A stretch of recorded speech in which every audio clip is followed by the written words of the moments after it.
नमस्कार मित्रों, संस्कृत साहित्य एवं संस्कृति के चैनल पे मैं डॉक्टर हरिनिवास आपका स्वागत करता हूं। हितोपदेश चल रहा है, पंचतंत्र पे आधारित है। मित्र लाभ, सुहृद भेद, विग्रह संधि, ये सब इसके विभाग हैं। हमने अभी इसमें प्रवेश ही किया है। यहीं से हितोपदेश की कथा शुरू होती है। अस्ति भागीरथी तीरे पाटलिपुत्र नामधेयम नगरम।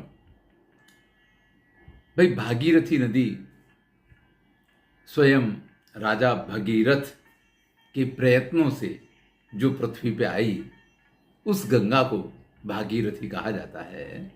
और उसके किनारे हमारे इतिहास में, हमारे ग्रंथों में, हमारे शास्त्रों में जिसका अनेकशः उल्लेख पाया जाता है, वही पाटलिपुत्र नाम की नगरी का उल्लेख यहाँ किया गया है कि भागीरथी के किनारे पे पाटलिपुत्र नाम की एक नगरी है।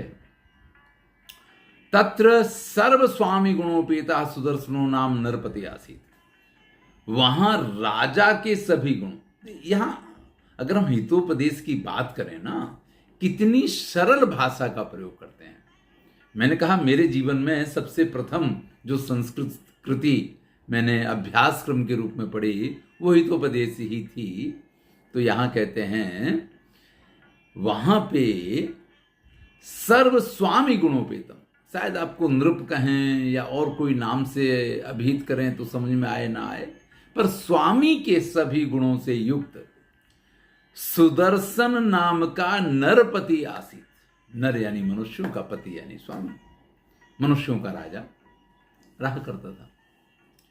सीधी बात करें तो उस भागीरथी नदी के किनारे बसे हुए पाटलिपुत्र नाम के नगर में राजा के सभी गुणों से युक्त सुदर्शन नाम का राजा आसीत यानी था।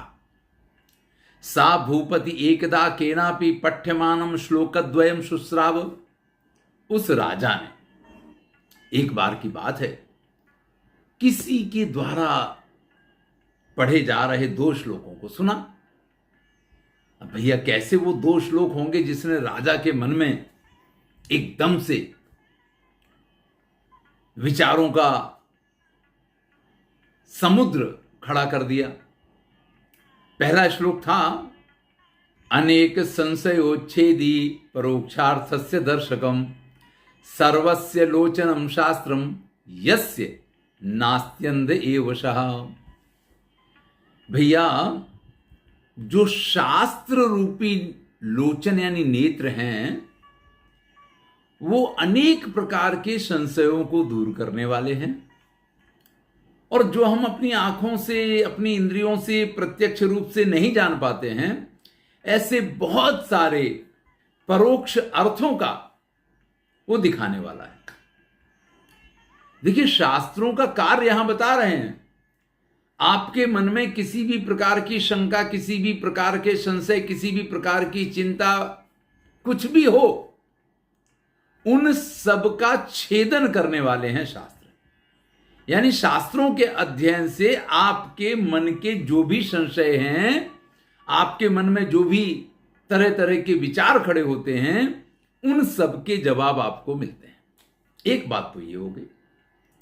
और दूसरी बात कि जिन चीजों को आप अपनी इंद्रियों के प्रत्यक्ष ज्ञान द्वारा नहीं जान सकते हैं, ऐसे परोक्ष अर्थों को ये दिखाने वाला है। देखिए, उन अर्थ को समझाने वाला नहीं, यानी उनको दिखा देता है।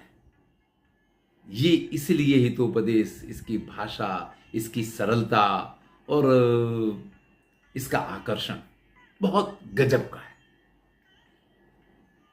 यानी मन के संशय तो दूर करता ही है, और जो चीजें प्रत्यक्ष आप नहीं जान सकते हैं, उन परोक्ष अर्थों को भी आपको दिखाता है। सर्वस्य लोचनम शास्त्रम। अरे भैया, कुछ भी आपको देखना है ना, अगर आप शास्त्र रूपी नेत्रों से देखते हैं ना, तभी आप उसको वास्तविक रूप में देख पाते हैं।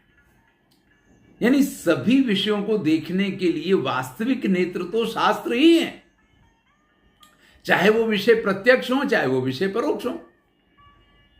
अभी हमने कामसूत्र के वीडियो बनाए थे, तो हमने वहां पे कहा कि भाई जीवन में बहुत सारी चीजें ऐसी हैं जो हमें स्वाभाविक रूप से मालूम पड़ती हैं। इसके लिए हमें किसी पुस्तकी ज्ञान की आवश्यकता नहीं होती है। लेकिन फिर भी अगर हम उस विषय का शास्त्रीय ज्ञान प्राप्त कर लें तो हमारा आनंद कई गुना बढ़ जाता है। वही बात यहां पे है कि कुछ भी आपको जानना है, कुछ भी आपको समझना है, अगर आपके पास शास्त्र रूपी नेत्र हैं तो फिर उसका आनंद कई गुना बढ़ जाता है। इसलिए सर्वस्य लोचनम शास्त्रम यहां कहा गया, यस्य नास्ति अंध एव सा। लेकिन जिसके पास ये शास्त्र रूपी नेत्र नहीं है, यानी जिस व्यक्ति के पास इन शास्त्रों का ज्ञान नहीं है, भले उसकी दोनों आंखें दिखाई दे रही हों, चाहे उसकी आंखें बिल्कुल बड़ी बड़ी, आप उसको मीनाक्षी कहें, आप उसको पद्माक्षी कहें, चाहे जितनी बड़े नेत्र हों उसके, लेकिन फिर भी वो अंध है। भैया शास्त्र हमें जिंदगी में जो प्रकाश देते हैं, जो ज्ञान देते हैं, प्रत्येक विषय के संदर्भ में, वो ज्ञान और किसी तरीके से प्राप्त ही नहीं किया जा सकता है। इसलिए शास्त्र ही हमारे वास्तविक नेत्र हैं, और अगर किसी को शास्त्रों का ज्ञान नहीं है तो फिर वो अंधा है। अब एक श्लोक तो ये सुना, और दूसरा श्लोक उस सुदर्शन नाम के राजा ने, पाटलिपुत्र नरेश ने जो सुना, वो था यौवनम धन संपत्ति प्रभुत्वम अविवेकिता एकैकम अपि अनर्थाय किमु यत्र चतुष्टयम। भैया पहली वस्तु है युवानी, यौवन।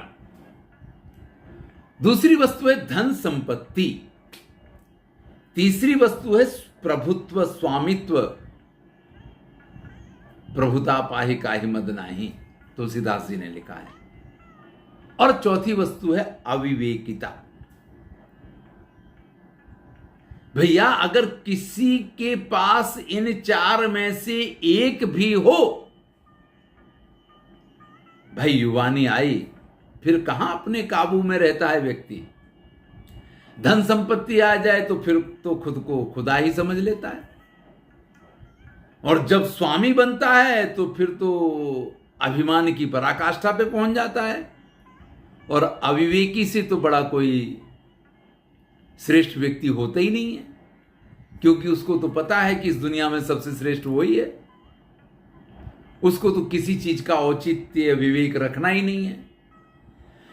तो इन चार में से अगर किसी जगह पे एक भी हो, अनर्थ आए, तो वो अनर्थ का कारक हुआ करता है। किमु यत्र चतुष्टयम। और अगर किसी के पास ये चारों हों तो भैया फिर उसके बारे में क्या कहा जा सकता है। ध्यान दीजिएगा, यौवन, व्यक्ति जमीन से ऊंचा ऊंचा चलता है, उसको ऐसा लगता है कि बस जवानी तो सिर्फ उसके पास है, और तो क्या कभी कोई जवान हुआ है।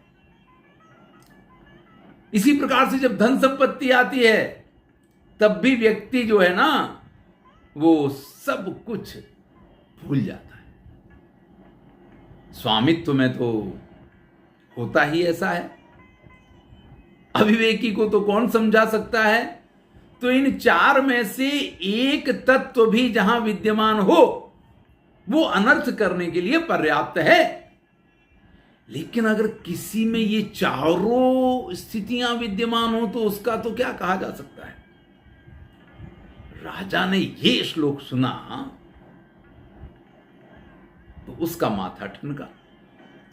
इति आकर्णे आत्मना पुत्राणाम अनधिगत शास्त्राणाम नित्य मुनिमार्ग गामिनाम शास्त्राणाम अनुष्ठानेन उद्विग्न मनसा राजा चिंतयामास।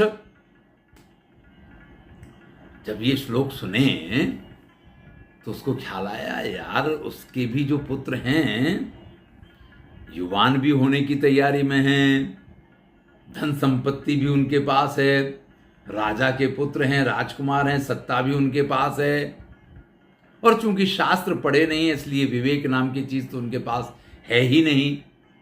यानी ये चारों स्थितियां उसके पुत्रों के पक्ष में आके खड़ी हो रही हैं, और ऊपर से वो शास्त्र रूपी नेत्र भी उनके पास नहीं है। अब उनको सन्मार्ग पे कौन ला सकता है? नित्यम उन्मार्ग गामिना, नित्य प्रति नए नए नए नए, जिनकी आपने कल्पना ना की हो ऐसे कारनामे करके आ जाते हैं। अब भैया राजा के पुत्र हैं, लोग बाग उनकी बातों को चला लेते हैं, लेकिन राजा को तो नहीं ही चलाना चाहिए। इसलिए ये राजा जो हैं शास्त्रानुष्ठानेन उद्विग्न मनः, अपने बच्चों के ना पढ़ने के कारण व्याकुल मन वाला हो गया। चिंतायामास, विचार करने लग गया। राजा के मन में क्या विचार आ रहे हैं, चलिए एक दो विचार देख लेते हैं, आगे की चर्चा अगले वीडियो में करेंगे। सबसे पहला विचार मन में आया, को अर्था पुत्रेण जातेन यो न विद्वान न धार्मिका, काणेन चक्षुषा किंवा चक्षु पीड़ैव केवलम। अरे भाई अगर हमारे घर में पुत्र का जन्म हो लेकिन वो पुत्र विद्वान ना हो, वो पुत्र धार्मिक ना हो, तो फिर ऐसे पुत्र के जन्म लेने का लाभ क्या? भाई आंख तो है, लेकिन उस आंख में अगर ज्योति नहीं है, प्रकाश नहीं है, वो आंख अगर देखने का काम नहीं करती है, वो आंख अगर कानी है, काणेन चक्षुषा, तो उसका फायदा क्या? भाई ऐसी आंख से तो आंख का ना होना अच्छा, क्योंकि कानी आंख होगी तो लोग आपका नाम भी रख देंगे, ओ कानिया, अरे काणे, तो आपको हृदय से भी पीड़ा देगी।